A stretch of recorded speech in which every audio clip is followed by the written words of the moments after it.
I'm stunned. I am absolutely stunned. It's one of those you wake up and you have to check, did that actually happen? Did West Ham really go to St James's Park and put in a decent performance? Well, actually, it was beyond decent. It was a great performance.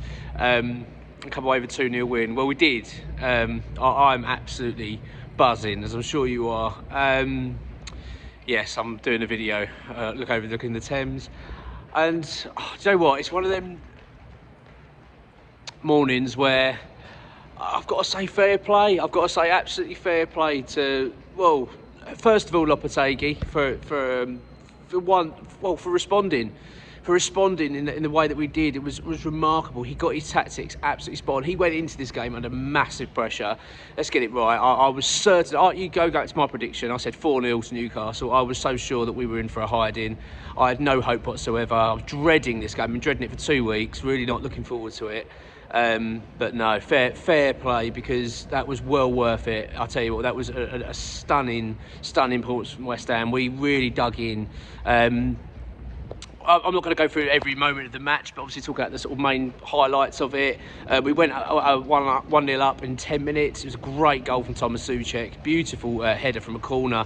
He timed his run really well. If you look at it and how he done his run was fantastic, and he meets the ball beautifully. 1-0 West Ham. At that point, it was kind of, I would say that was I don't think it was our first attack on goal, but it was one of our first. Newcastle were a little bit more dominant, I thought, in the opening exchanges, but we looked all right. But we just grew into the game. We got better and better as the game went on. Stunning performances. I've got to go through the players in a minute. It's got to half-time, which we needed at the time. I did feel like we were kind of getting to that point where you thought we were under the cosh here a little bit from Newcastle. We're having to hold on here and defend really well, which we did, by the way. Our defending was sublime, really was stunning performance. So there's so many good performances from that game. It's actually hard to list out who the better players were in it. It was that good, so impressive. But no, we got to half-time, and I'll tell you what, we got to that point at half-time, and I thought, right, breathe. We're there, we're at the halfway mark now, and I kept thinking, if we can just get that second goal and keep going. The second half, we were outstanding. We were by far the best team. In fact, I don't remember Newcastle having a chance, really, second half. I know there was a couple we did ride like a couple of things with decision-making. I think Callum Wilson, there was a shout for a penalty against a Maverick penalty, but that was about it. That was about it from Newcastle. West Ham were fully in control of that game. And then Aaron Wan-Bissaka made it 2-0. I think it was about 10 minutes just after the second half, 53 minutes I think it was. It gets the ball, so Jared Bowen does this. By the way, Bowen was outstanding. Again, I'm going to come to the players in a minute. He does his dribbling run. I think he's going to cut inside and fire a shot in, but he lays the ball into Wan-Bissaka. Obviously, doesn't score many goals. He doesn't at all in his career. I think that's his third in his career. And hits it with his right boot into the bottom corner, hits the post and goes in. It was amazing.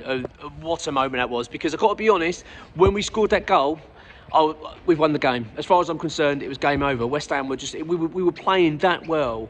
In fact, I was actually thinking we probably could go and get another 1 or 2 goals. That's how well we were playing. As I said, I'll talk about Lopetegui again in a minute. I want to come to him because I've given him enough stick the last few weeks, so I think it's only right to give him the credit where it's due. But I want to talk about the players first. That was a game where we finally arrived. It was almost like the players and the manager. It was like, right, fuck this. Do you know what I mean? Sick and tired of being slated, sick and tired of being where we are in the league, sick and tired of the pressure that we're under and we're not performing this season. It was like they finally arrived. These players went out there with purpose and direction. We looked like a team, like a team effort. They knew what the roles were. We stuck to it, and they all performed really well. I can't pick out one player that played badly. Even Todibo, even though he had made a mistake, he played really well. He made one mistake in the first half, which a cross came over, and he basically didn't get positioned himself very well. I don't think he looked like he was off balance. He then doesn't clear the ball properly. He goes to the path for Gordon, who probably should have scored. But that was probably the only error I can really think of, and it was minor, really, in the grand scheme of it, because he played so well. I sort of feel like I'm nitpicking a little bit because I thought he actually had a good game. But let's talk about the defence. I mean, obviously Wan-Bissaka came in. He was outstanding at right back. He was amazing, not just because of his goal. I think that was his best performance in a West Ham shirt. He was exceptional. Certainly a contender for man of the match. As was Max Kilman. I mean, they talk about this £40 million in West Ham overspend. Bloody hell, he looked like a £50-60 million player in that game. He was outstanding. Like a real Rolls-Royce performance from a defender. You didn't put a foot wrong all game. As I say, I thought Steve-O was quality. Apart from that mistake, I think everything else was good. Emerson pretty much quiet, but again, didn't play badly. But the midfield is where it was won that game. So we went for Carlos Soler and Lucas Paqueta in with Thomas Souček playing a bit more of an advanced role. My word, those two stepped up. That was a stunning performance from Lucas Paqueta and Soler. That they complemented each other beautifully. Their passing was outstanding. They bossed that game. They dictated that game. Them two. It was something to watch from afar and think, that's our midfield. That could be now our midfield. Like, it felt like at last we finally got a system that looked like it worked, because they were outstanding. Soler, where's that performance come from? Do you know what I mean? I've been saying on the channel for a while now, like, what's he all about? We brought this player in. I don't see anything about him. But he looked stunning. He was outstanding in the middle of the pitch. His passing was just sublime. And Paqueta was just back to being Paqueta. We haven't seen that performance from a long, long time from him. Certainly not this season. And then you got Jared Bowen, who, again, I actually think it was his best performance this season as well. He was that good. He was outstanding on the right, causing them all sorts of problems. Obviously got his assist for the second goal. Deserved a goal, really. He was that good. Somerville caused them all sorts of problems. He's always dangerous, hungry. I mean, that's his position, left wing. It's his shirt. He cannot be giving that back to Mohamed Kudus when he comes back from suspension. I'm sorry, he just can't. Somerville needs that position. He's just an outstanding player. And then you've got Mikel Antonio as well, who, of course, didn't travel, did he? Because of this whole passport stuff. That played into our hands, because he was, again, I like almost a lot of those players. I think that was his best performance so far this season, quite comfortably. He was in proper beast mode. It was just one of them moments where you felt like the players have arrived.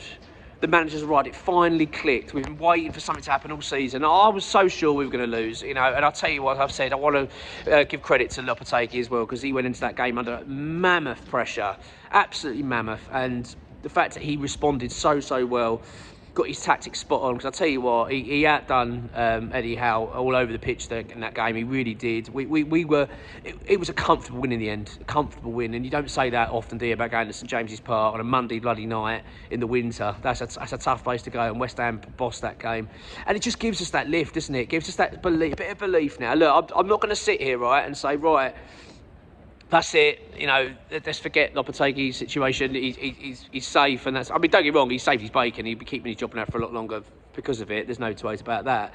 But, I want to see more consistency before I start to suggest that we've turned a big corner. But it feels like an opportunity now, a bit of a springboard. Do you know what I mean? Think, like, come on, let's take this into Saturday. Got a massive game against Arsenal now, and you just feel like our tails will be up. We will be right up for that game now. And I you know what? I can't believe I'm saying it. I can't believe that I'm saying it. But I'll tell you what, after that, I don't think many Arsenal fans, and Arsenal in particular, will be looking forward to coming to the London Stadium on Saturday.